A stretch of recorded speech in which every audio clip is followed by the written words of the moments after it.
So it's funny, when I was putting this podcast together and I was thinking about the title and I was thinking about the thumbnail and stuff, I was sitting going like that. It's weird. I've never been used to, like, I've always just had one platform. It's always been Instagram. Instagram and Facebook are almost like the same thing. And I've always just posted short form content. That's where I've built the entire brand. And now that like YouTube's getting more attention, we're growing in subscribers. We're at 440 subscribers. But it's funny because loads of folk they watch your stuff, but they don't subscribe. 96% of people that watch the channel and they're getting good views don't even subscribe. So if you're watching the channel, subscribe. Make sure you're doing it. It takes 2 seconds. It's on the screen right now. Just click it. It takes 2 seconds. Log in and do it if you're not logged in already. But yeah, like obviously today is just about ready for anything. The coaching team that we've grew to now. And Carly, obviously our newest member of staff. This is Carly's first ever podcast appearance as well. So she's very nervous. How are you feeling? Can you tell? It's just a chat, man. So it's like, I think a really good way to start it off. Like, what got you to this point, Carly? Like where you're at right now, part of the Ready for Anything coaching team, head of client results, like to get everyone up to speed, like what got you to this point? How far back do you want me to go? Back as far as you want. It's a big question. It's a big question, yeah. Well, basically, I've started coaching through my own coaching experience back in 2015. Well, I first hired my first coach in 2015, who was Joe Parrish, and that's essentially how we all met. And then from there, I joined his coaching team in 2016. We became Team J Physique, and that was like very predominantly based on like body transformations. At that point, I was going through my bodybuilding. We were all going through the same sort of thing at that moment. And then things just shifted and changed. Joe moved into like coaching coaches. He became the high performance coach. I was also in that, and that's how we obviously met. And then from there, I went through a lot of lifestyle and mindset and identity shifts. I came away from bodybuilding, felt really lost. Was also going through recovery from hypothalamic amenorrhea, which is a loss of menstrual cycle. I had lost that for a number of years. When I was trying to figure out and what was going on, I was just getting brushed off by doctors, getting told because I wasn't trying for a child at the time that it was fine, it didn't matter. Then when I went through my last bodybuilding prep, it just exacerbated the problem. My estrogen was crash. It was as low as I'd ever seen it from like getting blood work done. It was like so low, it was like undetectable on the NHS's ranges, but they couldn't essentially do anything because it was purely like down to lifestyle and things. So I had to question like what I was doing, why I was doing it. And then through that, I felt like, just like I say, really low, depressive, just question everything really. And then started to kind of, once I got my menstrual cycle back, started to kind of find my way again, realised how much that crash in estrogen had an impact on how I was feeling. Then fell pregnant, since then I've had 2 children, not having any more.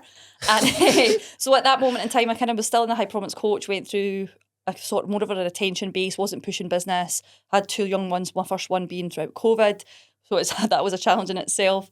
And then from there, yeah, just like I always trained in like more of a hybrid style, just not like as you would call it now. I've never been like the stereotypical bodybuilder who does like your Stairmaster for cardio and no cardio and bulking season. I never really done any of that. I just kind of loved the process of bodybuilding, loved the training, but also loved doing loved feeling all round fit. And then found like CrossFit alongside doing my own resistance training, and then found High Rocks essentially. It took me a while to get into High Rocks because I was constantly like pregnant at the time or like breastfeeding and looking after children. So after I had Bradley in 2023, he was born in the March, so I missed the Glasgow cut-off, had to rehab my body, etc. And then decided, okay, I'm going to make sure that I do the next one. Had a really poor experience about that one because I had COVID and felt like my energy was tanked. Felt like I was redlining the full time. Did do okay, but yeah, it was just like a really like hard race. I think you feel like that in every High Rocks. Like I always think you're going to go in and feel better. Everyone, I just feel like I'm going around backwards. I feel like I'm getting dragged through a bush. Well, that's good to know, but that's definitely how I felt, yeah. But yeah, I felt like I had a bit of PTSD after that one, because I was just like, felt awful in the lead into it. And like, I'd messaged like Dan, my coach at the time, Dan Reeve, and was like, should I be doing this? Like, what do you think? He was like, put that test in the bin, mate. He was like, if you want to do it, crack on and do with it. It'll have a small impact on your performance, but like, you've trained for it, you're resilient, just crack on. I was like, okay, cool. So yeah, that was that in a nutshell. And then from there, I transitioned into a different business mentorship, because I was ready to start kind of pushing business and things. And then it was like literally just a little while later, a couple of months later, like I seen you applied for the role. Obviously, I'd been following your journey for a while. You've been a huge inspiration. I loved how like just how you conducted yourself in terms of like how you trained, the experience that you had, the way like just the way you lived your lives as well, and what you stood for essentially. So when I seen that post, as you know, I seen it and I was like, oh, that feels like it's talking to me. You know, when you see that post, it's like talking to your soul. It was one of those ones where I thought, oh, I feel like I would really like that. I think that'd be a great fit. And but you're that way, you're like, oh, but would I get the job? And then I sat on it for just a couple of days, and then was like, right, I'm going to apply, and then here we are. That was a long-winded way of explaining that. There's a lot in between that as well that I did cut out, but I'd be here all day talking about it if I didn't cut it short. But yeah, like long and short, I feel like that's why I'm here. And I feel like it's been a really smooth transition into the role. I've got to know all the clients already. I feel like I'm just found my place, really. Good. I'm glad. And me and Ailey were it was such a hard decision, see, for the end as well, for who was going to actually get the job. It was there was so many good applicants, but what really stood out was just everything that you've explained there. It's that unique life story about, like, I think as well, just the fact that you're a parent as well, the fact that you've got a great amount of life experience, you've got where you're coming in and what you're doing as that role and Ready for Anything. I was like, it's just perfect for it. So like that was the big thing for us that really stood out, is everything you've said there, because I think you have to go through some trauma to be a really good coach, man. You have to go through like a bit of depression. You bit of depression, man. You bit of poor mental health. It does. Like, I think everyone does. Like, if you don't, like, you're delusional if you think you're not going to have any hard times, man. But I think that unique life story and like that's why as well for me. Like, I have never ever been in, not as Ailey. Well, Ailey did do a bit of bodybuilding, but like I don't. It's not that I like bodybuilding or I dislike it, but I actually fundamentally having someone that's got a background like that inside Ready for Anything, I think is really important. Because it's got a lot of fundamentals when you teach it in a holistic way that are great. When it's hardcore, as you said, it can lead you down like a rabbit hole. And I can imagine that was a bit tough as well. Like, because everything you know about yourself, your identity, you're actually like, this is conflicting. Like me and Ailey were talking about this recently when we used to be like quite party people. And you've got this sort of life and identity and it's a big part of who you are. And then you're actually going like, I can't keep doing this because it's killing me. Yeah. Like, it's actually killing me. And I think a lot of people get to that spot where they live in a certain way and it's really cool and it suits them and they love it. And there's a lot of things that they are passionate about, but there's a lot of cons that outweigh the pros. Yeah. But I think one of my big questions to you, and I asked you this kind of similar question the other week, but it was, what surprised you most about coming into Ready for Anything? You obviously said that you were quite sort of like always followed our journey, you like the brand, our mission, our agenda, hence why you applied for the role, why you're working with us now. But what like kind of surprised you the most about coming in and actually being behind the scenes? I don't know if it's so much like a surprise. I think it's just like good to come in and see how other people do things and how you do things and the standard that you do things to. Like, it's very like what the clients get in the program, you know, they get, and like I've never seen the level of detail and support like it. You know, they've got everything that you could possibly need in terms of support, in terms of community, and just the amount of feedback that they get in all aspects to help them progress. They'll be challenged where they need it. You know, when their people are like trying to, I don't know, say they want to talk them, not that I've seen that happen, but say people try to talk themselves out of it or they're not doing the work. Like, it's that way where you've got the support, but you've got no, you need to do this work because you've signed up to this. And just like the calibre of individuals that are in there, it's like, you know, you've got people, like I was talking about this on Instagram this morning, you've got like Suze who's doing an Ironman, and you've got like Connor's just done like a 5K, like a 20-minute 5K, and he wasn't even a runner before. And then you've just got so many different people doing really cool stuff. Like Kieran's doing like a 200-mile crazy ass cycle, and there's just, yeah, like what people, like you've got so many different people in there. You've got people just, yeah, they want to get really good at high rocks, or you've got people who just want to do like a first 5K, but you've got people that are doing like these exceptionally big things. It just shows like, but these people that are, see what people would view over here, like they started way over here as well. And that's what a lot of people forget, is that there is those stages to the journey. It's not about being here, it's about being where you're at now and progressing through that. And that's essentially what you see, I think, Ready for Anything. You've got like so many levels and stages that you can go through, and you can take it to that level that you maybe never seen possible, and you'll be stretched to that point should you want it. Yeah, it's funny because you said that today about I was looking at watching your stories this morning when you were talking about that. And sometimes I just check in with myself because, like, you've got all these worries and problems and things you're dealing with. And recently I've just been 100 miles an hour because I've just literally taken on 1,000,001 things at once, like I always do. And I've definitely felt stress and pressure a lot more. And then, like, I was actually taking a moment, I was watching that. I was in the barbers today, and then I was literally nearly chopped my head off. Like, my back of my head's bleeding right now. It's mad. And the guy definitely took it down to a skin fade. But I was in the barbers watching it, and basically, I just seen you talking about, like, you were talking about coming in and like the caliber and how it was inspiring. And I always remember, I just checked in with myself going, I remember years ago, there was the guy that first ever helped me with business. He was like, who do you coach? And I was like that. I coach like people that are like high achievers and they're dead athletic. I didn't. I wanted to. And he actually went like that to me. No, you don't. Like he was like, no, you don't. And it was always what I wanted. I wanted what we have now. And it was just a wee moment, actually kind of appreciation for like what we've built. Like, oh, we do that. Like that is what we do. And we're actually really good at it. And I was just thinking when you were saying that today, and you were like just talking about how you've been blown away by just like what people are doing, the community, the standard that folk are pushing to, how people are like what they're asking of themselves. And I'm like, yeah, that's just, it's just time, isn't it? Like the more you do things, like you've seen it being shaped from day one. I think the like really cool thing that you were saying there, Carly, is about how like there's levels to it. Like you were obviously speaking about the likes, like Kieran's a really, really good example. Like Kieran came to work with us. Well, it was you originally because I wasn't even part Kieran of it. was great. It was, when he started with yeah, us. it was PLU, wasn't it? It wasn't Project Level Up. It wasn't even ready for anything yet. Kieran didn't even run at that point, and he's now got to this point where like he's ran the length of Scotland. He's obviously about to, well, he's just stepped into training for this big cycle, and in the middle of it he's like randomly running an ultra marathon for fun. Like it's bush to think that that guy didn't run when he first started working with you. Yeah. I think that the biggest thing with this as well, I know we're talking about all these events and stuff, but like the thing that I love is that when people are just sharing the insights, like someone's talking about today in the chat about how they've been off antidepressants for 100 days, and there's other people sharing how they just want to be a better dad and be a better leader in their work as a result of picking themselves up and being in this environment and community. And it's the person that it makes you in the process that these things, like I done a YouTube on it the other day, and it was just about like everyone should do endurance because endurance teaches you about yourself. Now, I'm not saying that everyone needs to run a marathon, but like I think endurance is like a rite of passage for life. And I think it gives you, like, when you commit to a process, it's so much harder than you think it's going to be. Like, and it chews so many folk up and spits them out, and then they don't even recognize that that's what the hard feels like. They don't know that they're in the thick of it, and you're like, this is you being taught that you're not as good as you think you are right now. Like this is why it's hard. But they think it's the event. The event's hard, obviously, and it's brutal, and that's what you train for.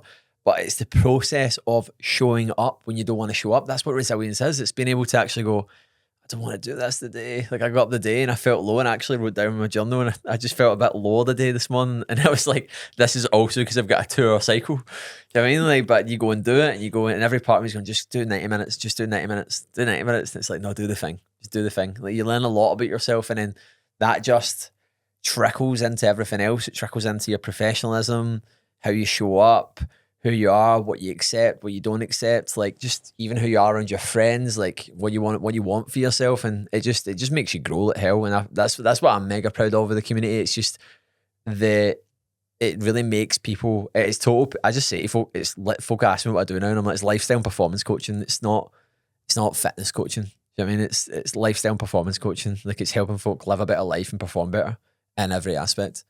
End of. But yeah, I can't even remember what other questions I was going to have about like you coming into Ready for Anything. There's so many, I think. But what's I suppose, do you have any sort of questions about like Ailey for Carly coming in at all? Well, now you put me in the spot. I was prepared some if I knew I was meant to have some questions for her. Yeah. I think for me it was more to do with like what have you learned about coaching since coming in as well? I know it's only been a month. I think just I'm trying to think of a specific, because again on the spot here, but I think just see it, like it's so nice like being in and just hearing different perspectives, because like I have an answer for things and like they all cross over, but it's just nice that the three of us are in the chats and like someone will ask for advice or guidance on something, and we all kind of have the same things, but it's like having that extra person to add into it. Oh, I hadn't thought of it per that perspective, or like I hadn't thought of it as in depth as that or something. So it's even just like that. It helps you self-develop as well, because then you're hearing that and you're like, oh, I'll remember that because I'll take that forward. So even just like your methods of communication, I would say is like already improve it. My levels of communication already starting to improve, or my thought process is getting a bit deeper, perhaps I would say, or like even just things where I maybe wouldn't have challenged as much. Maybe I'm going, oh, like, yeah, like I can need to challenge more on that or whatever. Like maybe I'd be a bit like, oh, should I be softer out there, or like, because I'm quite an abrupt person anyway, but sometimes I do think, oh, with some people, do I need to take a lesser approach? Just things like that, I would say mainly. Just, you're always looking to just be better. Yeah. I was remember something. It was actually something Dan Reeves said, and it was like you get to a point where you keep developing yourself, and you go to all the different courses and the thing, and all it keeps doing is solidifying what you already knew. And the more solidified you become in it, the better you become at it, and that oozes, that transcends into training and everything. You just stay true to the thing, and it just teaches you that the main thing is to keep the main thing. Whereas people are like, when they don't have that experience, like I was having a really good chat yesterday with one of our clients, and they were just basically saying at this phase of their life, with a lot of change that they're instigating, like they were basically comparing the change that they're going through in their life to like what they went through in their sort of training, their lifestyle. They went from someone that was very weight loss orientated, very much so just focused on that, to then now like competing, pushing themselves, setting big audacious goals. And they're like, but now I'm experiencing that in my life. But the thing is with athleticism, they're like, I have now proven to myself that I can do it because I've got my stack of evidence, but I'm just aware that now in this part of my life, I've got no evidence there. So that's why I'm so unsure of it. And I think that's like we were chatting before about some conversations with clients, and people will sometimes be like, they're squirming. You can see them in a lot of pain that they don't want to do something. And it's like the reasons are logical. But like for me, I'm like, that's why you need to do it. Yeah. That's exactly why you need to do it. It's not meant to be like shiny. It's not meant to be done good. That you actually like the fact that you really don't want to do this right now is actually the exact reason that you really need to do this right now. And then you get better as a result, and then you can polish it after that. But like it's probably going to be pretty crap. But you need to do it a bit crap right now. You need to redline all the way around it. But yeah, like it's all part of it. But yeah, like obviously the first part of this, I wanted to just go into a bit about yourself, obviously, and the new role as well, and then the way I was going to ask, sorry to interrupt, but just when you'd asked if I had any questions, I don't know if this is a question as such, but how did you feel coming in with the dynamic that there's 3 coaches? Because I know typically in a lot of different coaching programs, when there's more than one coach, it's like the clients get allocated to a coach, and each coach has their own clients, as whereas we do it a bit different inside the Ready for Anything, where we all have our own unique role and we're all coaching every single client. Did that kind of surprise you in any way, or how do you feel that? Yeah, because I remember like coming in and I was like, how is this going to work? Am I going to get, especially as we were talking about how my role would work in terms of the clients and like who I'd be supporting more or less and whatever that would look like. But yeah, I kind of thought it'd be like I would be specifically with a number of clients, but I actually think it works really well as all just being a part of everybody. I think that's actually like a really positive thing, because you've got, like I said, like it's so nice having like the 3 of us to bounce off each other, or like give an extra level of support to each individual person depending on what they need, where they're at, and what's going on essentially. Yeah, that's it. Because it gives folk like it's almost, rather than like, 'cause I get the full thing with the sort of like scaling it in a way where like everyone, their own coach has X amount of clients, but I think that then has almost like a sort of a growth limitation to it. Not actually like growth in the business. I mean, like actually like you could be doing that so much better. Like you said right there, like there could be times where like someone might be just in communication with one person majority of the week. Someone might, because of whatever phase they're in, whatever they're going through. Like I mentioned this the other week in the Power Up, like I've not spoken to John in 2 weeks. Like our coach, I've not spoken to. I've just realised that right there. I've not spoken to him like two and a half weeks. I've not chatted to him. No, I've not spoken to him in 2.5 weeks. And like again, I'm going through like a bit of an injury right now. Not saying that I don't need to speak to him because I'm going through an injury, but like just for what I need right now, I've just not spoke to him. But at different points and wherever you're at, you lean on people more. Do you know what I mean? You'll have like, if you're coming up to the peak of an event, it's going to probably be conversing with Ailey a lot more. If someone's maybe going through like the early stages and there's a lot of literally troubleshooting and breaking limiting beliefs, it's probably going to be you. If someone's getting in their own way, they're probably going to be speaking to me a lot more. So and they're going to be having conversations with everyone, but it's like that's what you see, the flow. And then someone might be just chatting to everyone. It's like, and it's I really think it's a good way to do it. Like I've been in so many different communities and mentorships, and I really like that. I like having different people there that are specialists in different areas it's almost like a boardroom. Yeah, I quite like it because we've all got different perspectives as well. And sometimes I'll even go in and I'll listen to like your reply, your questions, and it kind of makes me think differently as well. And it's actually like, it helps me coach other people as well, like hearing kind of how you actually see things. I'm like, oh, that's interesting. That's not how I would have maybe have approached that. Or sometimes like one of us will go in, but then another one will come in with a different perspective as well. I think it works really well. Yeah. And then even just to add on like what you're saying, because you also asked like, how did it feel coming in to the role, having like all of us like coaching the way that we are, etc. And like at the start, like even just turn up to the event that day, like as a just turn up to the event type person. So like walking in there, I was like, oh, this is so nerve wracking. There's so many people here, and this and that. These are already two coaches. How are people going to take to like a third person coming in? That was kind of one for me because I thought, are people going to be very like I was like okay with it, or are people going to be a bit resistant to it? And everyone's been great actually. Like it's been good to like getting on the calls with every single client and speaking to them all, getting to know them properly. And everybody's been so welcoming, and everybody's like I'm absolutely buzzing to have you here. Like it's so nice to have like another somebody to bounce stuff off of. And so that was like, as well, which is, it was really nerve wracking at the initial stages because I didn't know how I was going to be taken. It has worked out really, really well, and people are like already, from what I can see, like looking and enjoying it and things. Yeah. And like even for me, like me coming in, it's like, oh, make sure I pull my socks up and I'm setting standards here as well. Like, so it gives you me that kind of. It makes you push as step well. up. Like I'm like, there's folk breathing down my neck. Like, I need to keep going, man. Like, I need to train. Like, I can't be slowing down here. But yeah, no, it definitely is, and like it's interesting as well. One of the big reasons we wanted, like one of the big things we wanted, it was like not that we were like it swayed our decision. Obviously it did, but like that was one of our main reasons. But we wanted to keep an open mind. We wanted another female because I just like the dynamic of having two females there and a male.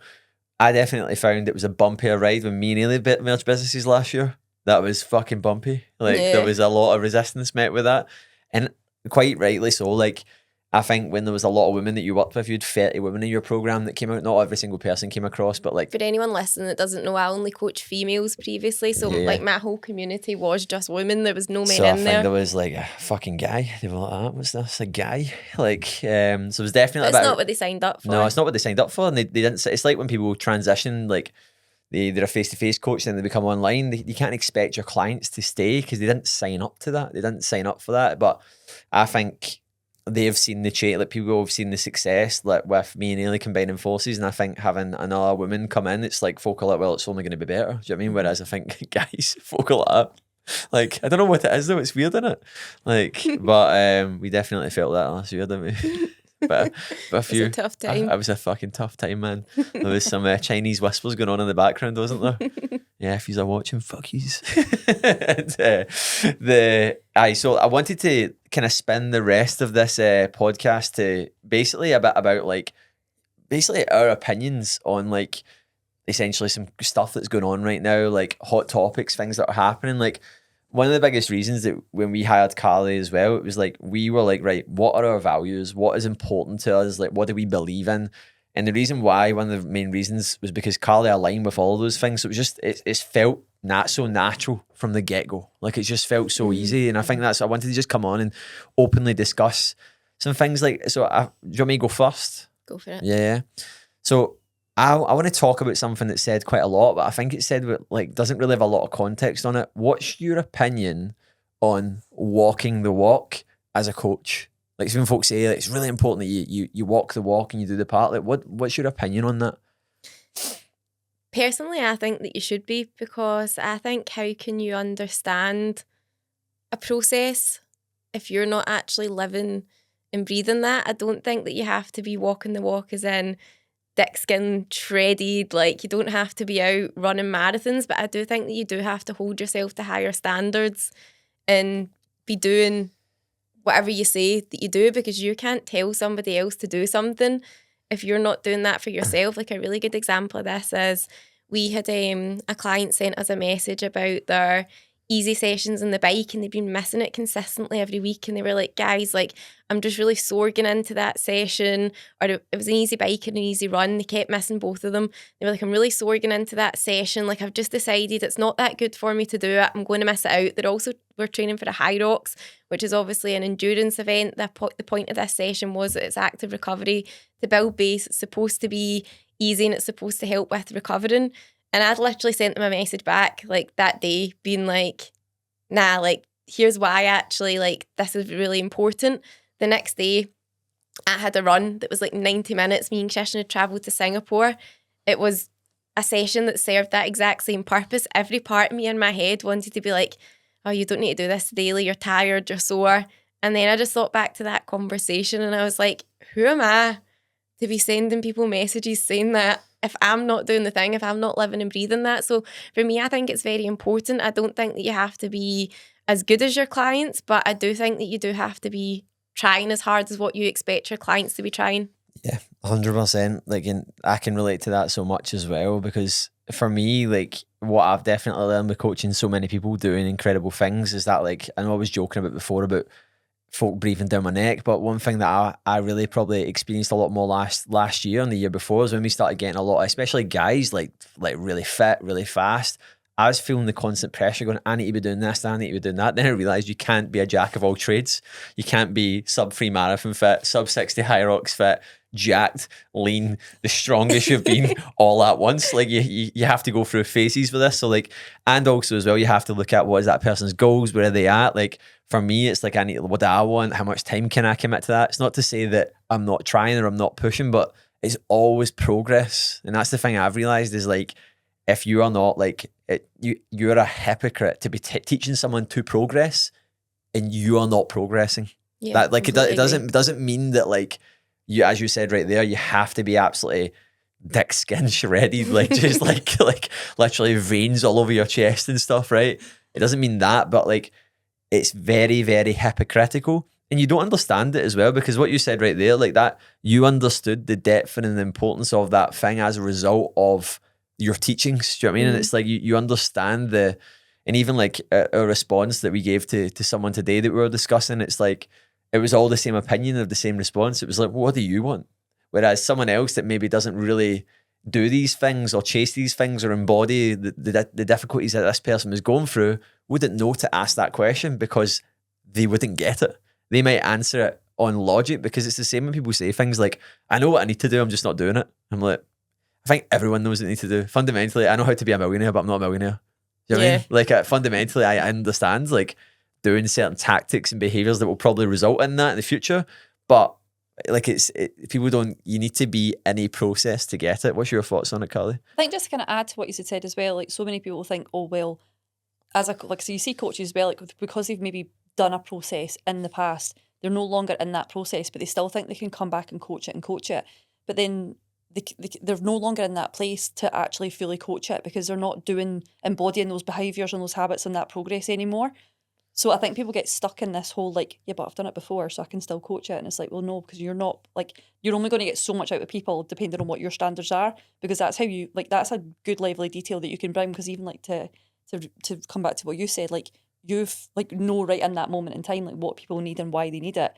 But maybe if you weren't doing that in that moment in time, then you wouldn't know to say that. So it would bring your coaching level and standard down. Yeah, 100%. Your clients are only as good as you are. That was something that Lewis said ages ago, and it's like, it's always like, we were talking about it before, if you're volatile and you're dealing with volatile people, like it just makes the process way worse. Like if you're like, because as a coach, you're helping people overcome, like get out of their own way. And it's like, if you're not, I'm not saying that you need to be perfect all the time, but like if you're not embodying these things that you're actually your teachings, like it's going to fall on deaf ears, because it just becomes like, I remember like when I started out coaching, I used to tell folk to do things that I didn't even do. And my clients never get any results, because it wasn't said with any oomph. It wasn't said with any belief. It was just said with like, do this, do that.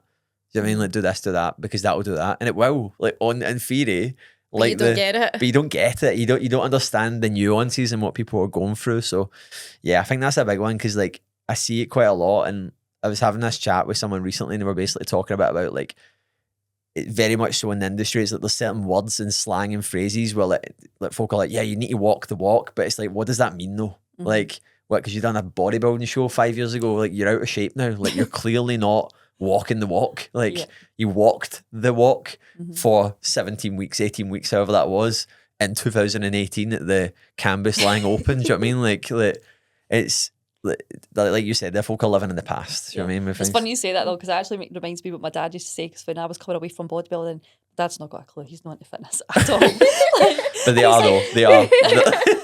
He was like, yes, but I mean, he's English by the way. That's why I always go into this posh English accent, because he sounds like he should be up at Buckingham Palace. But yeah, like he's like, yeah, well, you've done it before. Like you have this, you've got the trophy.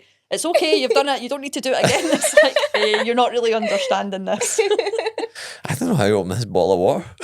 It's the most Do you want this complex looking bottle of water ever, man. Do you want Fill it Delta up over here with to me? get it for you? Okay, that's. I've got no idea how to open this. You're not just turning it. I don't know, man. But This is complex. it's a very. I've got it. As got you it. just turn it. You just turn it. Yeah, Well it just looked very complicated.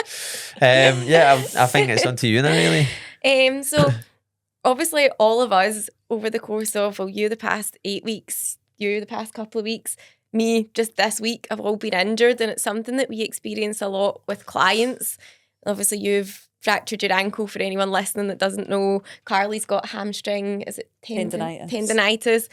I'm just 3 weeks out from Boston Marathon and my hip's been playing up. I've got a physio appointment Monday. Bloody pain in the ass, but we're going with it. But what would your guys' advice be to anybody that's listening that's dealing with an injury? Do you want to go first? Or? Firstly, it's always dependent on the injury, I suppose, because I mean, you're not going to go and run a marathon with like... Maybe I would. Well, Maybe I'm do joking. high rocks. I think it was fractured when I done that high rocks, by the way. Well, sounds like it. But I think it depends on the injury, like, and how far you are away from it. Like, I took hamstring tendinitis 10 days out for high rocks. Was I going to cancel my high rocks and use that as a way out? Absolutely not. Would a lot of people do that? Yes, of course. But yeah, like, you have to understand of like there is going to be a rehab process that you're going to need to go through, and like, yeah, you might want to still get through your event, but you're going to have the appreciation that you're going to have to take that back off time. And yes, it's frustrating. But for even just focusing on, right, okay, what can I take from this in terms of like, why did this injury potentially happen? Is it something that maybe my body was displaying weakness of? Like for my instance, it was. And I didn't know it at the time, but I know now. Just a really poor way to learn the lesson. But like, I didn't know it at the time. So now that I do know this, I'm like, right, okay, well, I just need to rehab this. Because a lot of people skip out on, because it's monotonous, it's boring, it's obviously costly because you have to go to physio and that kind of side, but it's how you're going to get back from this stronger. And then just having an outlook, okay, like as an example, I'm not saying I'm perfect. Like the Carly years ago would have had a total breakdown and been like the victim, thinking my life was over because I couldn't jump around and couldn't do like all the activities I wanted to do, etc. But it's like, okay, well, what can I still do? What can I still do? What's in my control right now? And focusing on that, like I know that my endurance is something that I need to work on. So it's like, right, okay, well, what can I do that's going to help aid that so that when I come back and I can get back to like running, like doing more ski, roll work, wall balls, all that kind of side, how's that going to help me progress as an athlete moving forward? Yeah, that was a really interesting point that said there about the underlying thing that just showcased it, because for a lot of people, they can operate in a way where they're not actually like really pushing themselves, and then the event makes them push themselves because there's like a process, and then the process displays the weakness, but then they're almost trying to fight it. Like if this didn't happen, it's like, yeah, but it did. Like that did happen. Like it's part of it. So it's hard. It's tough because I suppose it's like when you get into anything. I always remember, like I always said to Ailey, the first ever month I launched my online business was in 2021, wasn't it? When there was a massive surplus of people that needed coaches and a massive lack of online coaches, right? And it was one of the best months I ever had. Like that many clients got in, like 9 folk joined like in the month, and it was just me myself, and I was like, this is great, man. And everyone went online. I was like, this is brilliant. It was the worst thing that ever happened, because then that expectation that's how every month had to be after that. And I think we learn a lot of that, like lessons in anything that we do, that like it's just like when you're new to something, like how you think it's going to go usually is not how it's going to go. Now, we don't want to say that someone needs to get injured or they need to do it, but like ultimately that thing that's happened to you has happened because of weakness or something that's been displayed, or something that it's the straw that broke the camel's back. That's it. It's not you talk to folk all the time and people talk about things. I was chatting to Taylor about this morning. I was talking to a guy on the bike, and he was in his 60s, and he was saying like doing this to really look after his heart. He had a quadruple bypass, and he's like, I mean, I'm a healthy guy, and he's like, I like a drink as much as anyone else, but I didn't smoke. And I was like, it's funny that someone just classes it as because they didn't smoke that they're healthy. Like it's like people like don't realize that like there's so much more to it, that like you didn't get a quadruple bypass because you didn't not smoke.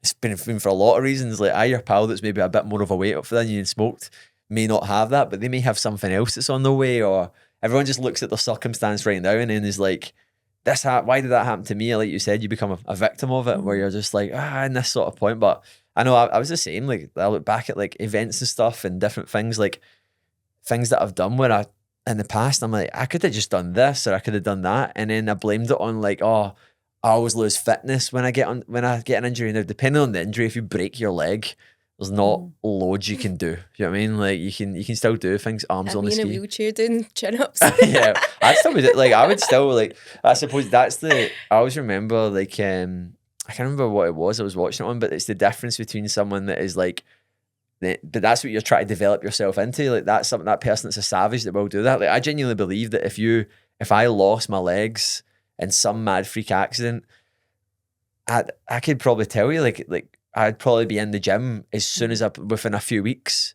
doing what I could, because I would understand the value in that. Now people just don't understand the value in that, but they have to go through the pain and the suffering and the setbacks to understand that. And it goes back to that progress thing I was saying. Like, how can I make progress? If one of my highest values is progress and I'm injured, it shouldn't be the injury that stops me. It should be what else can I channel my energy into that then I can do that. And when you're someone that understands that, you can just walk around it. And I think as well, just to go back on like mine's personally for what I'm going through, because it's so right now, so frequent, so current.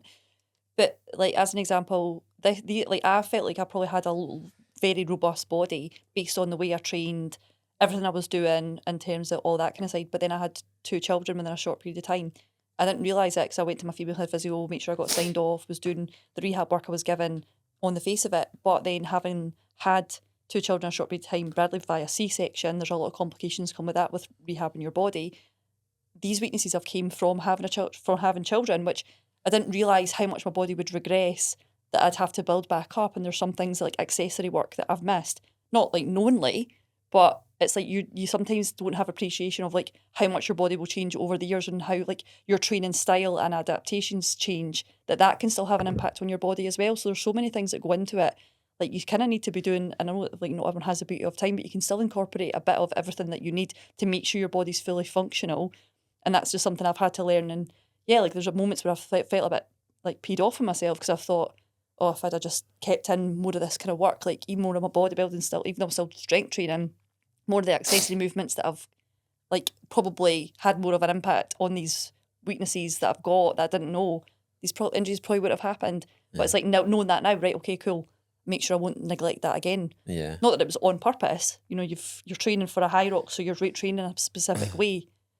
But yeah, just something to add on that. Because it's so quad dominant, high rocks, isn't it? And then most people when they're training for it, it's all lunges, it's all squats, it's sled push. There's not a whole lot of actual work done for like my adductors, my abductors, my glutes. Yeah, it's the same with running as well, because it's all in that forward plane of motion that people actually forget about, like moving their legs another way and then wondering why they get injured. And it's like funny that you said that about bodybuilding, because I always say that's the one thing that from like when I did bodybuilding that I'm so grateful for, was that it taught me the importance of actually balancing your body, because they were always like, right, your legs are looking too big for your shoulders or whatever, which I didn't really like at the time kind of like put into like how that was going to actually like come to like benefiting me when I was running. But as I get into running, like the one thing that I really cared about when I was training was, well, do my shoulders look even with my bum? Is my bum big? And do I have abs? Like that was all that had ever been my priorities. But I didn't actually realise that as a runner, that was actually massively going to benefit me. And I know that I'm sitting here right now saying that I've just got an injury, but this is the first time in the full 3 years that I've been running, bearing in mind that I've ran 2 marathons, an ultra marathon, I've been running 100k weeks. Like this is the first time that I've actually been faced with an injury. And like what you said there, one thing that I've not been doing as much of recently that I would have always have done in the past is all those little things like abduction, adduction, that just because the volume's been so big that I'm like, I don't know where I'm going to fit that in right now. Yeah. Yeah. You start to just have no time to do anything. Folk are like, you should read that book. You'll have time to do that. I'm running. Like, I am running right now, man. That's what I felt. See, when we were in Bali towards the end before I hurt myself, I just felt like when I wasn't working, I was running. Yeah. Then when I wasn't doing that, I was eating pancakes. Yeah. I went out the other night and I was like crying, going out my run, going, all I do right now is work and run. And this is and then I came back and it was fine once it was done. But that's the thing, like going through the, not that, and you can train for a marathon running 60 kilometers a week at the end of it. You don't have to be running 100k a week, but like the bigger your goals are and the more you want from yourself, the harder you have to work from it. And that's why folk aren't super success is whatever you want it to be, by the way. It's not just, everyone just seems to think it's financial, but like if you're like, I want to be success as a coach, I want to be successful as a runner, it's just time and volume. That's it. And then the reason why most folk never reach that peak state is because it starts to get really, really hard and you question everything that you're doing. Yeah. Talk yourself out of sessions. Yeah. You're just like, why am I doing this much right now? I've had that conversation myself so much this year. Like, why am I doing so much? Why? And that's what we said. I actually went that to Ailey and we spoke about it in the Power Up on Monday. Like, after I'm doing an event on Sunday, triathlon, and then Ailey's in the marathon, then we're just going to not have anything for a while. I actually just want a period of time where I just don't have anything. Like, it doesn't mean we're not going to be ambitious and push fitness and be fast sneaky events. across like be sneaky events. the shorter distances. I just thought I'd come to this gym because I heard there's like, there's a rowing event on here. Is it Affix in that building? Like, what a trip. At the High Rocks. Like, what's those bands? It's just my High Rocks band. But the one thing that I have been really, really grateful of like as much as I'm like, right, I need a wee while where I've not got an event because for the past, year and a half, we've just had like constantly been working towards something. Me and Christian went to Ibiza last year.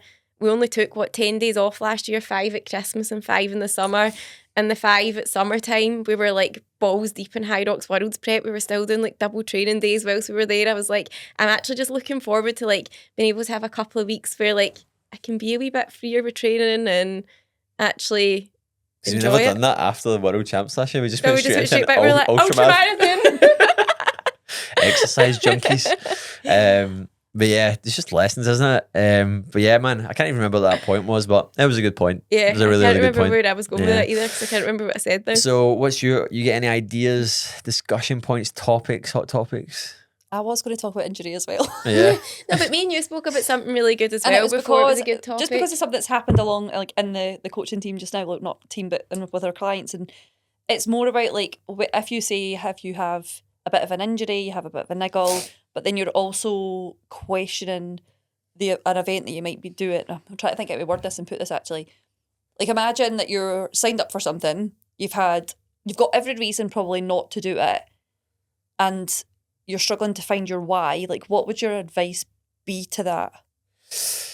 For someone that's struggling to find that, Or maybe not sure, they're like because they've been fixated on a goal, they've been fixated in a process, but they're maybe not feeling the full love of it. They've been influenced in other ways by other things that are going on in their life, etc. Like, what would you do? What would you say? I would just say that's where they're at, man. And they need to kind of go through that. They need to embrace the struggle. They need to be pissed at themselves, and they need to be hissy at themselves, and they need to get to a point where like if you're in it for long enough, you're not going to jack out of it, are you? Mm-hmm. And I think like everyone, I don't think there's any real specific answer, but like what I say to folk to put their mind at ease where they're maybe going through, they're in the thick of it, they're not enjoying it. I'm like, look, as far as I'm aware, and as far as you've told me, like you're not quitting this, you're in this for the long haul. So what you're going through is necessary. Like you need to get burned a little bit right now. You need to get in your own way. You need to create yourself unnecessary pain. I was even thinking about this today when I was driving, and I was like, just recently I was saying like my brain has been going 100 miles an hour. I went to the gym last night and I texted Ailey, I was like, I can't stop thinking right now. Like I know you're always thinking, but I was just like really feeling it. And then I was like, I just need to, and I had a bit of a slow morning this morning. We went and got some food and went and got a haircut after. I didn't really do much this morning. I was like, I needed it. But I was just like, I was driving back and I was like, I wonder what I'm being taught right now. I wonder what I'm being taught right now. Like, what is this lesson that I'm going through? Like that I'm currently in. Like, I'm curious to know what it is that I'm going to know. And I think the biggest thing to that is that like when you're in this for the long haul, this journey where you're just chasing, pushing progress, like living life in your own terms, like chasing success and everything that you do, you're going to get to points where it feels like the walls are closing in and you become your own worst enemy. That's it. And then you have to then figure out to go to the next level. You then have to then be like, it's me that has all the answers. And I need to sit in this pain right now. So I always say frustration is the biggest teacher. Like you need to sit in pain and like have all the pain. That's got Dean Lewis called it the pain hat. Like I feel like is like the life I've kind of chosen and the path I've chosen. Like I chose it all. I can't complain about it. Yeah. But there is a big pain hat involved in it. A lot. Like, and it's like, and I wear that hat all the time. Like, I think on that as well, names and I in know it. that you talk about that a lot, but I think people do also forget a lot of the time, like, they make the choice. Like, you Yeah. have the Yeah. choice to do what you want to do. You chose to do this. You also have the choice not to do it. You have the choice of giving it up, or you have the choice of pushing through it and carrying on. And that's where people, like, they become victim to their own circumstances because they forget that, like, no matter what, it's a choice. Yep. I always remember John, our coach. Like, I learned a lot through John, but it was not even what he said. It was how he said things sometimes. And it was just like, when we started out, he's like, yeah, man, this is it's pretty high intense. It's a lot of volume. We told him like our goals, how much we wanted to commit, how much we could commit. It's like, and he was like, right, kind of baseline test this and stuff. And he's like, it's hard. Most folk quit, just so you know that. What was that? Like, it was just like, he's like, this train's really hard. With this amount of volume, most folk quit. Jinky knows what he's doing there with his psychologist. Yeah. Like, he's just literally saying it. I think John really just says it like it I is. think but he then just says it how it I is. don't like, and it's like, therefore, it's like, because John's not trying to holistically coach you. Mhm. John's not trying to like shift your beliefs around like that. John's just like, this Just is says what's in his mind. this is the highway, man. This is the car that you're getting into. Just so that you know, when most folk crash for the first time, when they do, they get out and they leave. You cool with that? And I was like, yep. Like, cool, man, I can deal with that. I was like, you've not met me. I will do whatever's in the programme. And me and Nearly always laugh because there was this, she knows what I'm going to talk about here when we were talking about the programme. And when we were in the Bali, there's a guy that we always get to give us a lift, Nengus. And his cousin gives us a list sometimes, and for ages we thought he just kept saying program, like, because he can't really speak English, and he kept just saying program, like, immediately just always feel like he must be selling a program, man. It's a wee bit of an inside joke, man, but it turns out he was saying problem.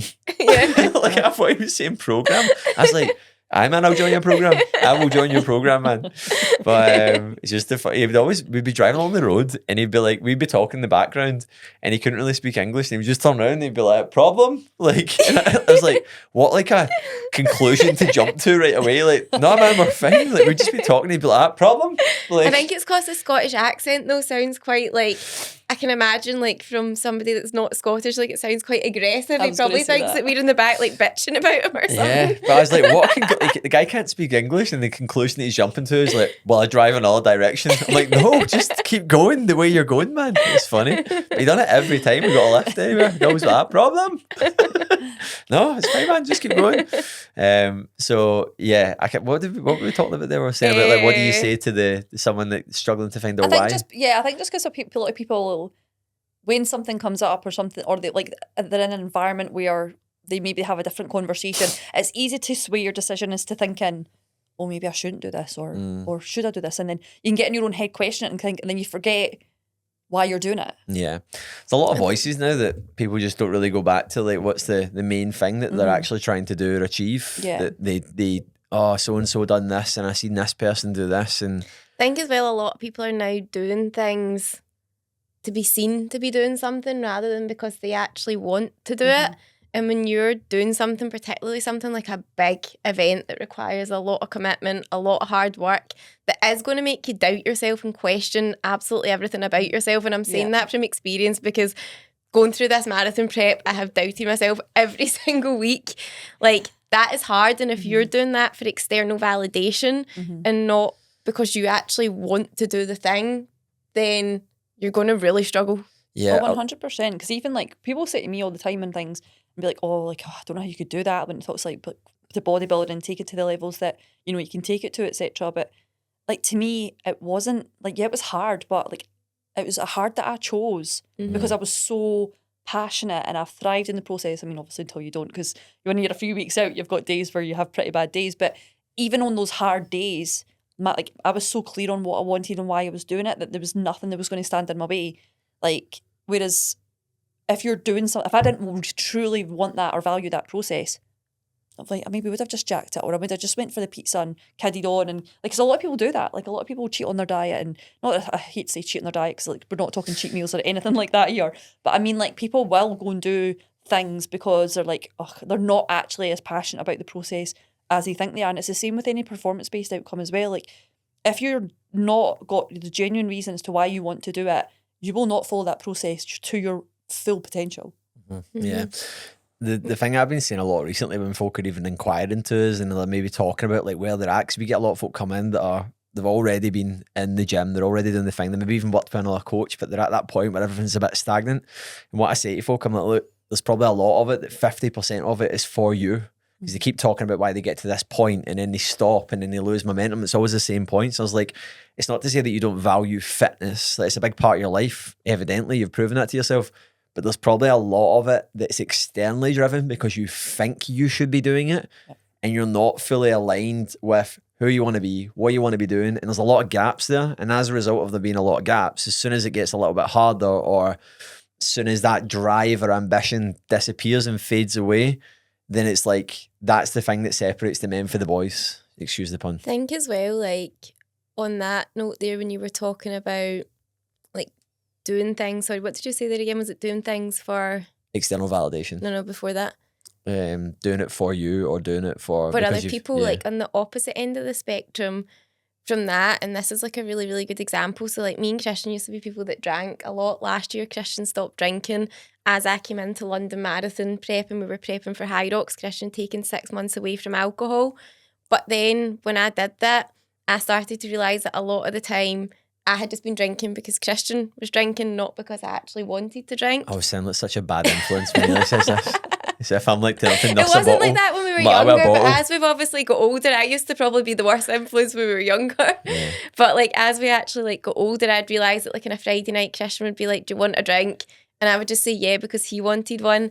But actually getting into the prep for London Marathon, like it made me realise that actually when Christian wasn't having a drink, like I really didn't want to drink because my goals for High Rocks and for the marathon were so much more important to me than that. And then this time round coming into Boston Marathon, like Christian's had drinks. I've not had anything to drink since New Year because I am just so focused on that goal, my running, my recovery. It's so, so important for me. But a former version of myself, the goal would have still been as important for me, but I would have been so caught up in like having a drink because other people were having a drink and not wanting to have been seen as being that person that wasn't doing that thing, that would have then subtracted from how I could actually turn up to achieving my goal or whatever the thing was that I was working towards. And I think that can be hard as well when you've maybe got a goal and a vision, but you're doing things that contrast it based on like how you want to be perceived in other areas of your life. Does that make sense what I'm trying to say? Oh, it's a really good point to make because I think that people do get caught up in that a lot is that they're like when I was like going through preps and stuff, or like when I did one marathon. I'll do more, but I did one. But like when I was going through those preps, like I was quite happy to just say, well, you know, like I'm just not drinking just now. Whereas a lot of people don't do that because they're like nervous of like that judgment or like the being the boring one, etc. And I even like when I first was in like started bodybuilding and things like that, and I was looking after, I wasn't even bodybuilding, I just looked after my health at the time, to be fair. And I cared about my body composition, but I remember people at work being so judgmental in the office. Oh, what are you eating? And it's like, oh, here she goes with her protein, and you know, like making jokes. But then it's like 6 months down the line, they're the people that are looking at what I've achieved and going, oh, well, what's that you're eating? No, right, how'd you do that? And then they become interested. And I have had conversations with clients on this like numerous times because people do go through that, especially in the initial stages when you're changing your behaviours or you're doing something differently to either the norm, to other people or to yourself. When you're making those changes, people unfortunately will judge you, will question you. Even people that do it from a place of love, oh, you're taking that a bit far. Like, but you kind of just have to know like why you're doing something, why it's really important for you to change your behaviours and just in the nicest possible way, like have the balls just to see it through. Yeah, 100%. A good point that I kind of, when you were talking about that, and it's probably a good point to bring this up off the back end of this, is like, flexibility. Like, what does that actually mean? Like, as a coach, how would you, because this is like a big topic when folk talk about balance and flexibility, how would you describe flexibility in a nutshell to someone that's really struggling to find that balance in their life? That if you think about some of our clients that have like how we do it personally, but then also clients that are doing it, what's the big shift that someone needs to be going through in order to achieve that? Stop chasing balance. Yeah. 100%. People are chasing this. It's like just became a buzzword. It's like people want balance, right? People want the body, they want the balance, they want the performance. But then they're maybe eating okay throughout the week. They're doing their training, they're turning up, ticking boxes. But then the weekend, like, oh, it's the weekend. Like I need flexibility because I can't be restrictive. It's like, well, kind of need to make compromises and sacrifices if you want that outcome. And that's why people get stuck in this whole process of like losing weight, gaining weight, losing weight, gaining weight, because they can't operate from a place of which is actually taking them towards the outcome. Yeah.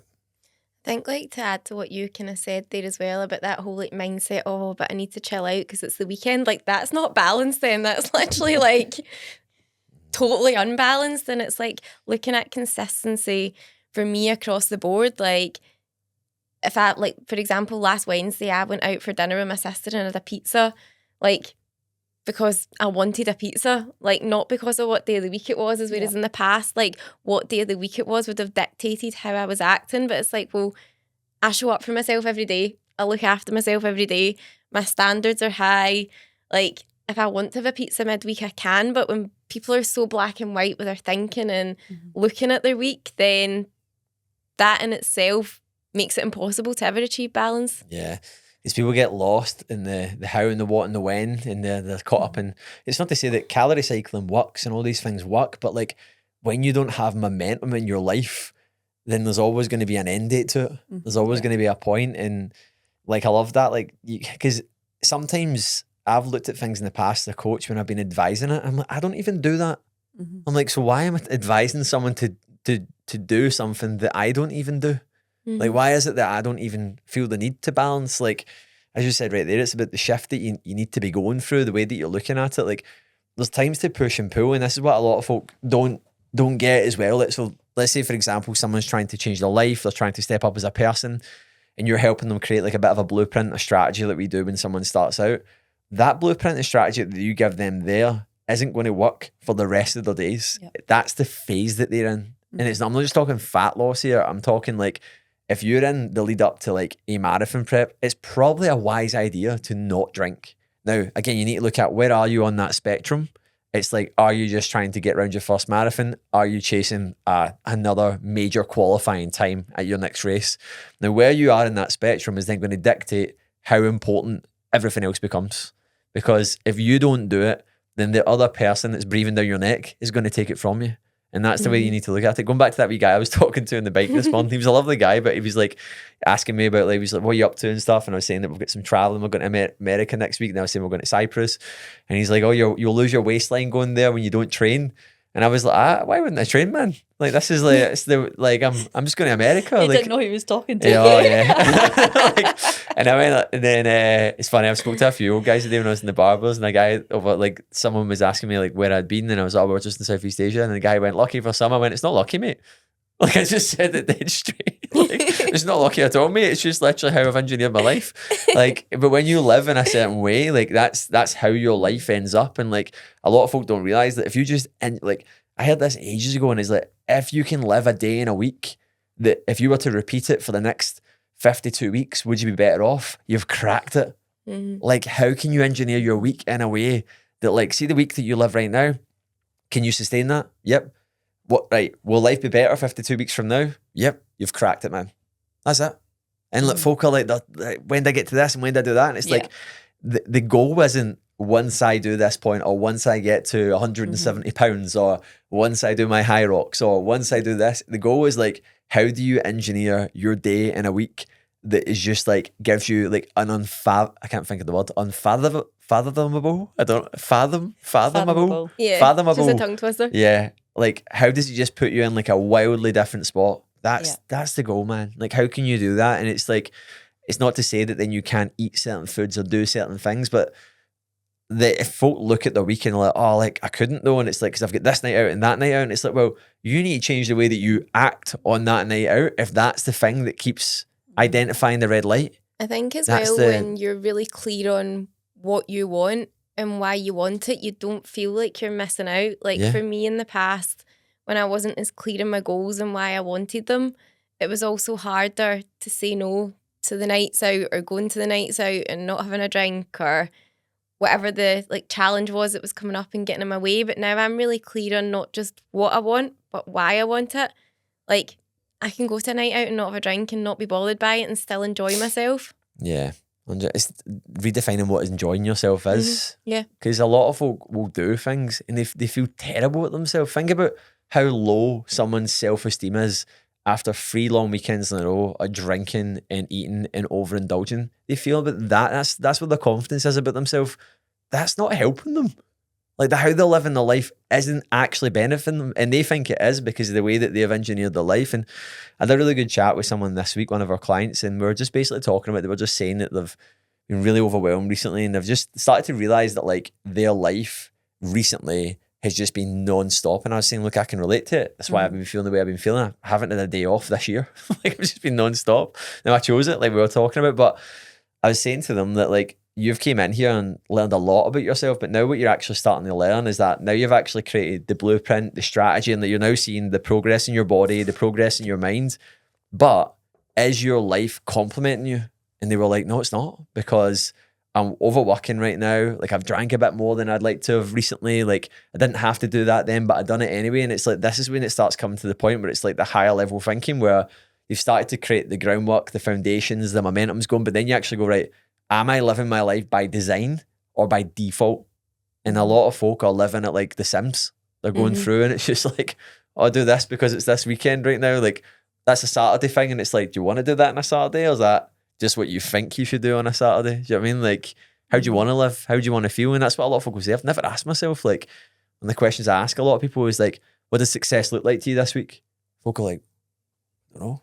It's like, well, what do you want it to look like? Like, what do you want it to look like? And they're like, oh, well, I would like to do this and I would like to do that. It's like, well, let's do it then. And it's like, because folk are so caught up in the how and the when and the what.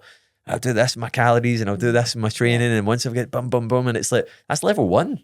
Like, what happens when you get to level 2? What happens when you get to level 3? It never ends. And then you're trying to, like, me and Ailey had this chat this week. It's like, it's never ever worth your relationship. It's never ever worth like your mental health. Like you have to ask yourself, even if you're doing all the best behaviors in the world, like what needs to change? This is getting really deep, but I think that like you need to know what you value as well, because we all value different things. And this is one thing that the marathon preps really taught me this time around, because this is the biggest like amount of time that I've ever committed to training, the biggest training volume that I've ever had. And it's also when we've been back home in Scotland, I say visiting, but like it's been so busy that I've not got to see as many like friends, and I've not even seen my gran yet. We're going to go and see my gran after this.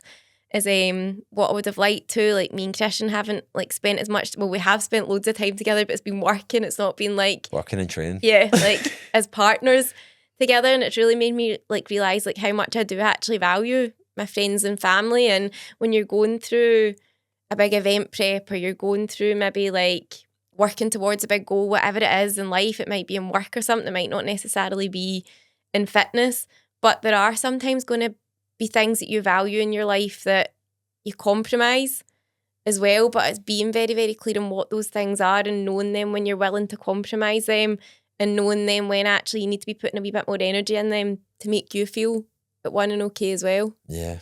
That's why a lot of people say things like, I done that before and I had a terrible experience doing it. They just weren't aware of the things they were compromising. Do you know what I mean? Like folk do it with dieting, don't they? Because they diet like a ball bag, don't they? Like they just cut everything out, don't see their friends, and then hate their life, and they're like, oh, that was terrible. And it's like, yeah, it was a pretty bad way you went about it, man. Do you know what I mean? Like you didn't really do that, and I really... You didn't do anything for fun. You did. You just literally stopped doing it. See, when I speak to folk, I speak to so many guys in Instagram and stuff, they always say I'm off it right now. And it's like, what are you doing? They're just like, nothing. Pure bored. How sustainable is that? I know, like they're like, it's great right now, man. Like heavy, good living, like clean living, and I'm like, what does that mean? Like what does that? What you've just stopped? Chicken and rice. Yeah, I'm just not doing anything anymore, man. Like just it's been great, man. Like feeling great, and it's like just pure bored. Like just literally watch like 10 series on Netflix in a week. You know what I mean? Like, that's what folk do. It's like, cause you forget that it's your life, man. Like it's. Me and Ailey, we always laugh at this conversation with, it was a client, and it was just really, really honest of her. And it was like, we were chatting about it today actually, and we were saying that time where it was like, I was like kind of helping her, like really kind of unpack her week and how to do this. And I was like, right, what about the days that you're not training? She was just like to me, I'll just train every day. And I was like, you don't need to train every day. I was like, you've not been training. And I was like, there's 3 times as good. And I was like, what about this day? Like you can get up at this time. And they were just looking at me like, but what would I do? And I was like, whatever you want. Like, because I was telling them to like wake up earlier, and they were just so, it was like there was something really innocent about it that was like, and it was we both laughed on the call, like I remember it, and it was dead innocent because it was like, it just really shows you that people are so unaware that they're actually trying to enhance their life. They're so caught up in the things that, like, when you actually start to get to this point where you're going like, yeah, look, if you go to bed here and you do this and if you listen to this, and then folk are starting to go like, oh, what would I do? Like, because they're just not, they're not. Think to that as well, like so many people, their lives are just driven by their work.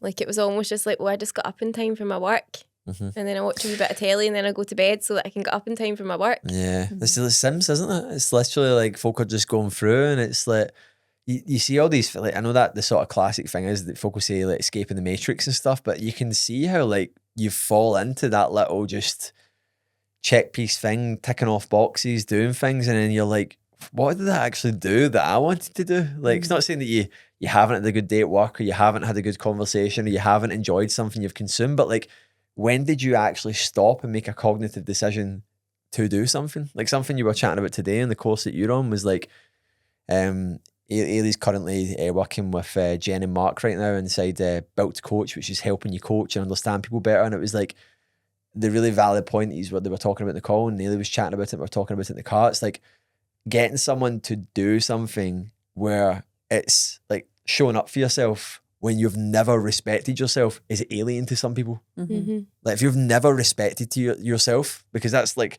if you're eating poorly, not training, not getting outside, you're not showing yourself respect and compassion. That's why you're not happy.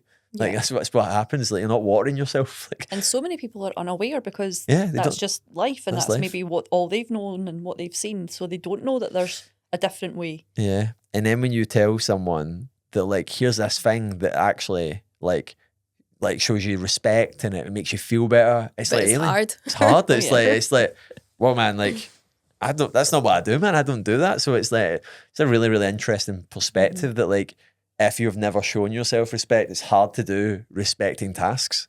You know what I mean? Like, it's hard to do that, but it's interesting. I've learned a lot through Ailey doing this as well. Like just listening to the conversations, the chats has been really interesting, but it's so deep, man. Like it's like some of the, like I spoke about at the last event, like there was a point I was like pure going, can we just make it about training? Like, can we just make it about training? I was like, have you lost the plot? I was just at this point, like in the start of the year, I was just going like, can we just simplify this? Like, can I just like stop talking about mindset? Can and we like just go super surface level? Yeah, I was just like, I don't know, I was just purely going like, can we just, is there a way we can do it? And the answer is no. Like, No. you can't, and it is like, I think like even right now, like people will be saying a lot of things like AI changing it. It will get to a point where AI will be in an augmented reality and everyone will be plugged into like computers in their head and stuff like that. And when we're at that point, nobody's like safe.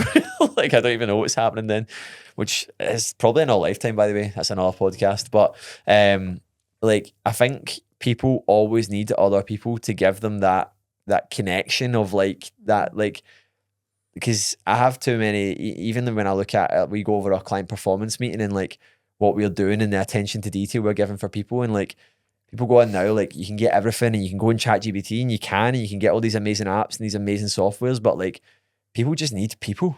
Like that is the one thing about being a human, is that you need someone else in your life that can see what you can't see. You know what I mean? Like that will never ever be. It's like why we all have coaches. It's why we all do these things, because we understand the value in having someone that's doing the thing that you respect and you want to achieve, that you can relate to. That I think that's the proximity of having someone in your life, that you can have all this information and all this attention to detail, but ultimately that's why people buy people, don't they? That's why people really, really buy into it. But yeah, I can't even remember what we were talking about. We went away in a tangent. It started off with, I think, advice about what you'd say to somebody that was struggling to find purpose in their why. Yeah, that's we went down a tangent. That's your answer. And that's your answer. But we'll go for two more, then we'll close off. Cool. You want to go? Did I go in? It was Carly. Yeah, and I was saying about the flexibility. That was my sort of one. That's what it was. Yeah. It was. This is a wee bit different, because it's maybe not specifically like something that's came up within our clients, but something that's obviously going about right now is like Ozempic. I knew you were going to say that, because I was going to say that. Oh, were you? Yeah. So I was like, nah, she was it. What are your thoughts on it, and not just for fat loss, because like I can see why like somebody who's struggled with weight their whole life, if they're actually willing, like there's a girl that actually did my makeup down in Newcastle, she's quite big on Instagram, that's like been on it, but she's actually changing the way that she's living her life. She's always struggled with weight loss, but she's actually making change alongside it. And I can see how it's actually been very, very positive for her. But a lot of people are just using it as like a quick fix because they don't actually want to change how they are. But what are your thoughts on it actually in the fitness industry from a standpoint of somebody who's maybe actually training for like a big performance goal and actually thinking about using this as well? I would say, so is it still something going to be, are you aiming it at someone who's, say, overweight and is at risk of like type 2 diabetes, or are you just meaning someone in general? Just someone in general now that it's so accessible. People, so to give you some context, that Ailey's been listening to some podcasts where endurance athletes are taking it. Did you know that? No. Yeah, And so like people like training for marathons. suppressing their appetite so they can perform for longer, and like it's crazy. Not even so they can perform for longer, but so that they can actually get leaner to be lighter. Because obviously, like, in terms of like strength to power output, if you're lighter, then yeah, technically you should be able to run faster. But if you're going through like a big marathon training block and you're eating like 1,000 calories a day because you've suppressed your appetite, then how are you actually supposed to be able to hit good quality sessions? Yeah, I wouldn't say, I mean, I don't know, obviously I've not heard any of the podcast, but like based on my understanding of Ozempic and the like research supporting that, like if someone is at risk of type 2 diabetes, they've got like a lot of body fat to lose, like, yeah, it's an accessible, because there's a lot of people that do have large appetites, and I'm not saying like, because I think it's a shame because there is a lot of people that because of maybe they're overweight, people are like, oh, well, they just need to eat less and move more and all this stuff. It's not always that, like, there's more complex detail there.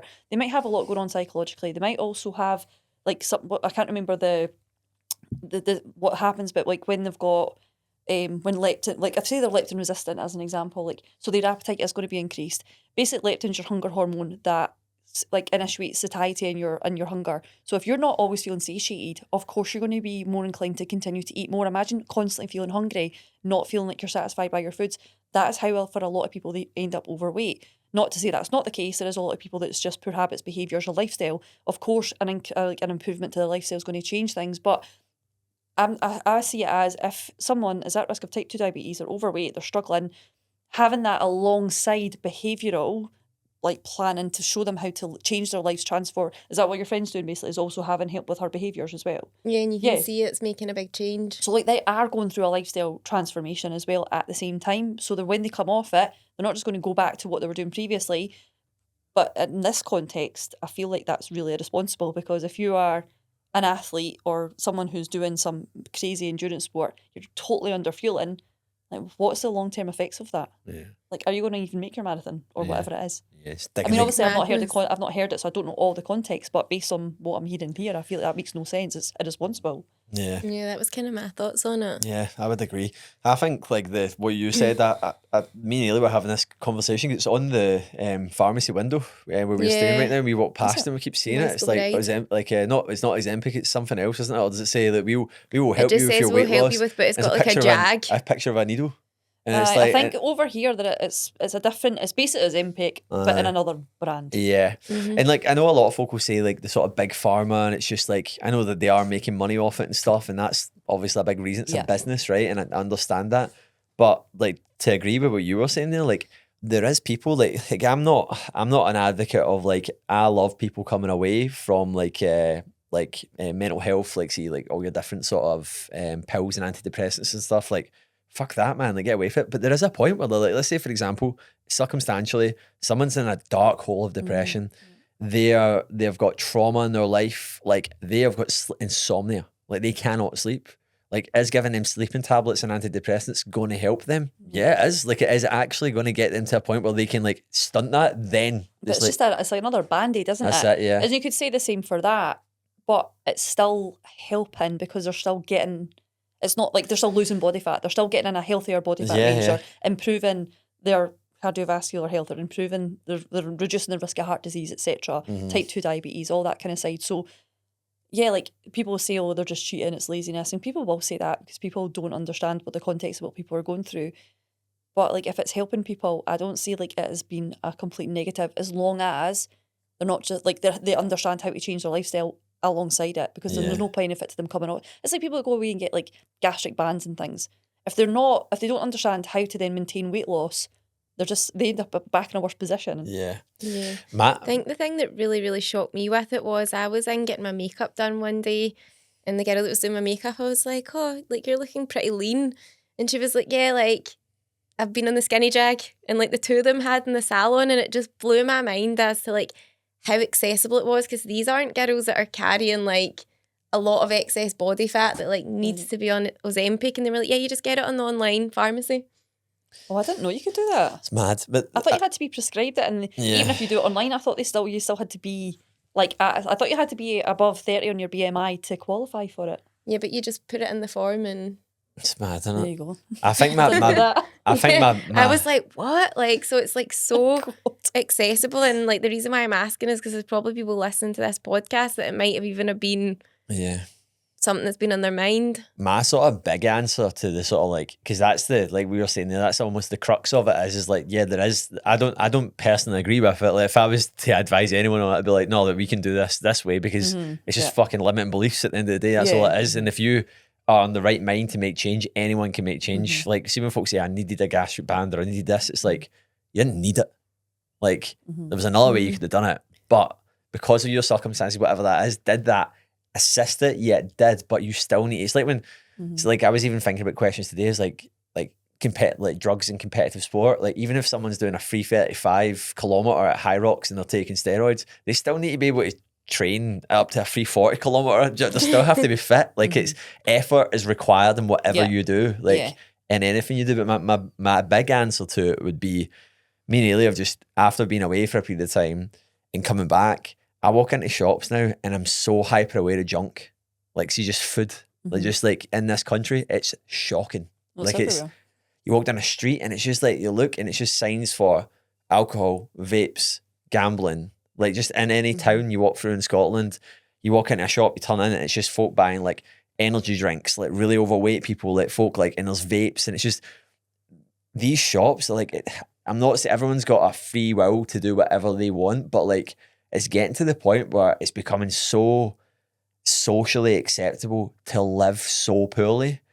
And then that is creating the walls, which is becoming so hard to then make change. That is like if you want to get down to the deep rooted like actual cause, there should be more government regulation on advertising, marketing, and essentially like access to food. I don't know what that is. That's not my job to say that. I'm not going to say that you shouldn't be allowed to do this or make it like cigarette packets where packets of biscuits have all got pictures of really fat folk in like hospitals and stuff. Do you know what I mean? Like, but that, like, ultimately, that is the slow burner that's creating it, is the societal norm to live a certain way.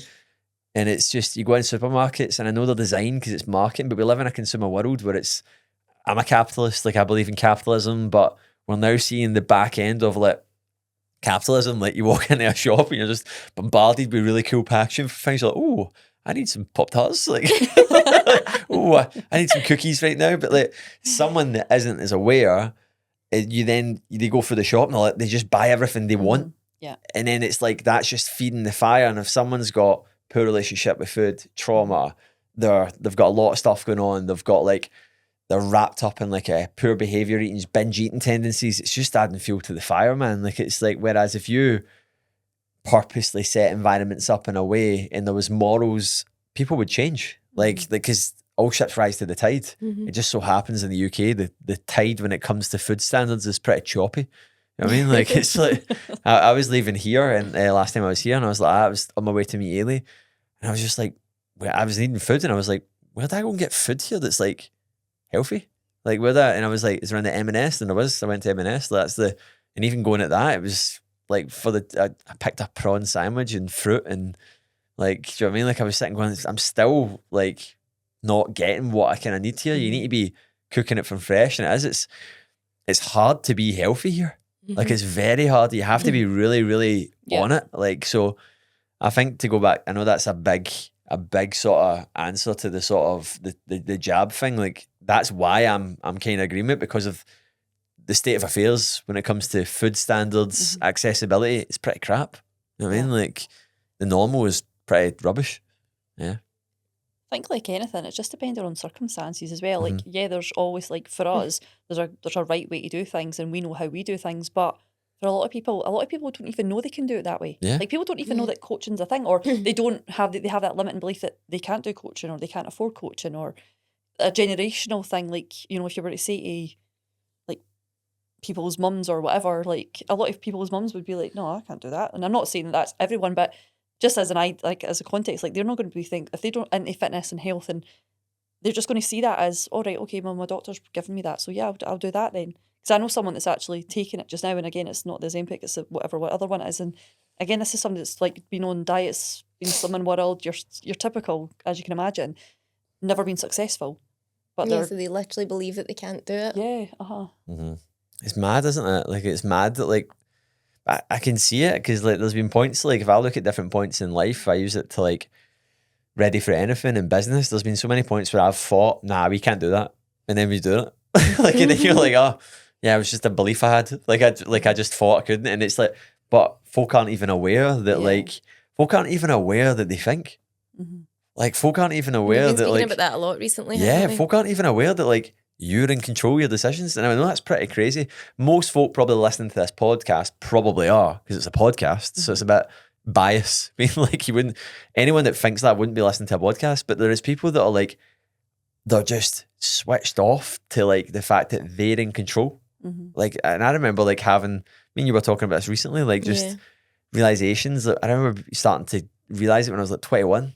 That was when my first sort of realizations of like, oh yeah, like I don't need to do this, or like I like, because no one's really teaching you to think independently, and that's the hardest thing. And then if someone shows you, by the way, there's this thing, and Susie down the road done it, and she lost weight doing it, they're going to be like, I'll do it then. definitely. Like, People I'll are do so it. gullible I'm on to it. things like that because Yeah. they've been in their head with it their full lives. They don't know, like, and people want that magic fix. Like people want results now, and they don't want to put like for a lot. Obviously, like we work with people that are very, very aware, and we're very fortunate for that because they will put in the work, and yeah, like they'll still have their issues along the way and things, but a lot of people don't want to do the work. Like they aren't willing to do it. They think they can't do it. There's limiting beliefs in there as well. People unfortunately are, if you want to say the word lazy, or maybe it's just that they've never been in an environment that they think they have potential. There's so many different aspects that go into it that would prevent people from looking to do it. Like if we look at general population, like very, very average or below average, what you would class as people, like look at how their lifestyles are, and these are like classed as the norm. So do you know, it's quite scary. If that's what you're surrounded by day in, day out, you don't know there's another way. Yeah. And we see it a lot where we're like talking to folk, and they'll be like, you can see when someone's came out of a place of pain and then they choose to not progress because it's like, well, I'm not struggling anymore. Yeah. And it's like, that shouldn't be your ambitions. Your ambitions shouldn't be to not hate yourself. Like, oh, because you slightly less dislike yourself, that's why you're stopping. So yeah, like things are much better now. It's like either better than what they were, but still not that good. You know what I mean? Like there's still a lot of things that you're accepting and taught. That's what you're working on. Like, but then people normalize that because that is their norm. Yeah. And when they get out of what their norm was and they see this, oh, this is better. Cool, this is nice. I'll just stay here for a while. Especially if they're surrounded by like friends that aren't doing as well as they are, because then they're tip of the iceberg. So they're comparing themselves to, well, I'm better than everyone else around about me. I'm better than everyone in work, and it's easy to then. I even remember when we went to that gym in out in the Portal. Yeah. And we'd almost like capped our own potential because we were like the fittest people in the gym. So we were kind of like A council gym. Yeah. Wow. Are the fittest folk in here? Literally the king and measure queen, myself like. up against Kevin the accountant. And then we went to boxer size, and I'm like, I'm well fitter than you. And then we went to High Rocks and got humbled, didn't we? Yeah. And like it is like you are like, if you're the big fish in a little pond, you're in the wrong pond, man. Like you need to be getting that feeling of like questioning yourself. Like that's where the growth is. Even like when I got I got to a point when I was like, I felt like I had a lot of knowledge. Like obviously I felt like I always had more to learn and things. Then like I would go to like seminars, and at the time it was like the muscle mentors. Do you remember when they were the muscle mentors? And I remember going to one of their seminars and like their workshops and stuff, and being like, oh my, like I realised how little I knew. And it was humbling because I was like, oh my God, I have so much more to learn than I even like knew. And it's not until like you actually physically on purpose put yourself in these environments that you're going to know that and learn. So true though, that saying, is it the more that you know, the less lesson. that you know? I The more I definitely know. over the past I few years feel I've like that a really lot. experienced that, yeah. Because that's the bit that you get capped at, though. It's when you think you know more than you do. And you even see it with like newer like PTs and coaches and stuff that come through, or like people that have achieved something. They go through that kind of phase where like they're like kind of like I know it all for a bit, and you're like, you'll find out. You're gonna crash and burn, man. Like, I know where you are right now. But you do it in everything. You do it when you enter any new modality where like you're slightly not experienced in it. Like you're gonna go through that, and you're gonna crash and burn, man. Like you need to go through it. But I think that's when you enter that power stage where like you are aware that like you are always a beginner. And like when you stop believing that you are not a beginner, it's the beginning of the end. Yeah. Like when you think you know more than you do. And it's something I'm always like, where am I doing that right now? Because it's not even like you're like puffing your chest out going, I'm better than you. It's very subtle. No, yeah. It's very, very subtle. Do you know what I mean? I even think like I do it all the time, and I always think to myself, why do I still feel like this? You know, you get that whole imposter syndrome, and it's like that's not actually meant to be like a real thing. And I think it was maybe Jean Young was talking about this one time, and she was like, imposter syndrome means that you are growing. And I was like, that makes so much sense, because I constantly feel like that, and I feel like I shouldn't feel like that all the time. But it's true, because you're just like constantly wanting to know more, be better, and you can only do it in stages. Like you can't know everything. You never will know everything about everything either. Yeah. I think it's all these things now, like imposter syndrome, like anxiety, and I'm not speaking about like clinical anxiety, but like actually just feeling anxious. Like people see it as a bad thing now, like overwhelm. Yeah. And it's like, embrace that shit. Like it's actually, I always used to see it as a negative, but now I'm like, oh, like this is actually a normal emotion, but something good's going to come out the back end of this. Yeah. I know. I like that when I've spoken about before. You know that person that's like their personality's mental health. Oh, they've got anxiety. Like they've like that person like, oh, that's that so and so. They struggle with their mental health, man. And it's like you're just fucking anxious, man, because you don't look after yourself. Like, I'd be anxious too, man. But it's also normal to be anxious like, in certain situations. I was I was anxious. anxious coming into like that event, like your event, and then like coming here today. Yeah, I was anxious this morning doing my 2-hour bike ride, man. I wake up anxious before. I wake up anxious every morning. And I'm like, I was looking at my journal because that's literally 92 days of journaling, right? I was reading that, I was like, I fucking wake up anxious pretty much every morning. Every morning I wake up and I'm like, woke up today a little bit worried about this. I'll Woke up give you today. Bradley. You'll wake up too tired to be anxious. Yeah, that's why we need the Bradley in our life. But yeah, So for me right now, it's overwhelmed. Constantly feel overwhelmed. I just have to go, right, just take each day as it comes. yeah, no, man. Like I feel overwhelmed when I look at my business WhatsApp and I've been away for a few hours. I'm like, whoa. I know, it's mad, man.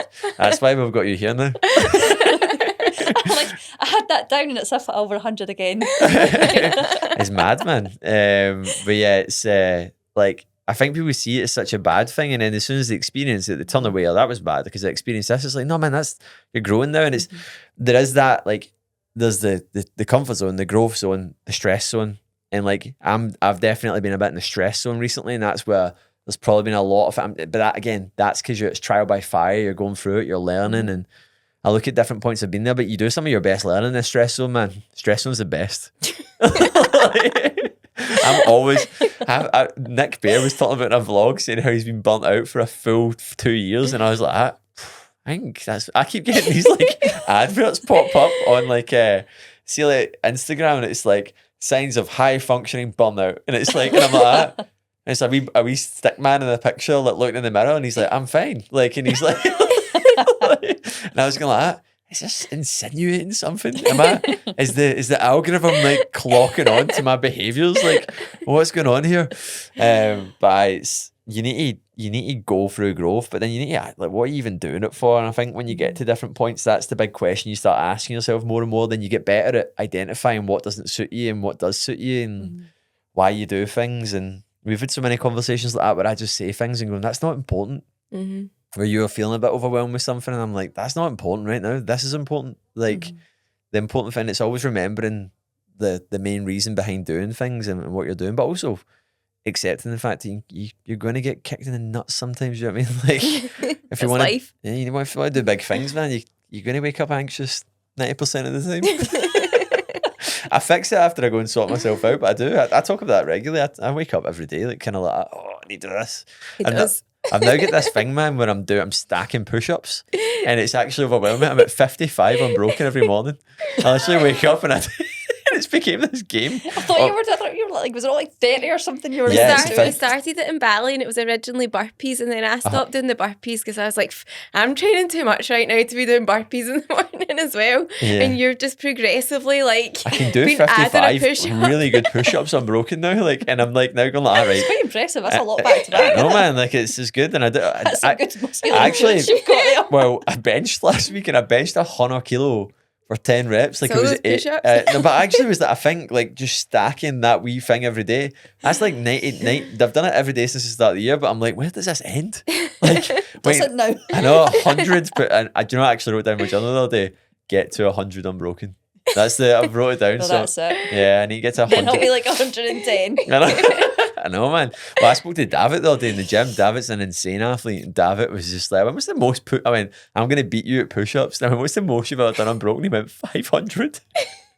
He's no joke. He's like Scottish champion, British champion. British champion, is he? Yeah, calisthenics.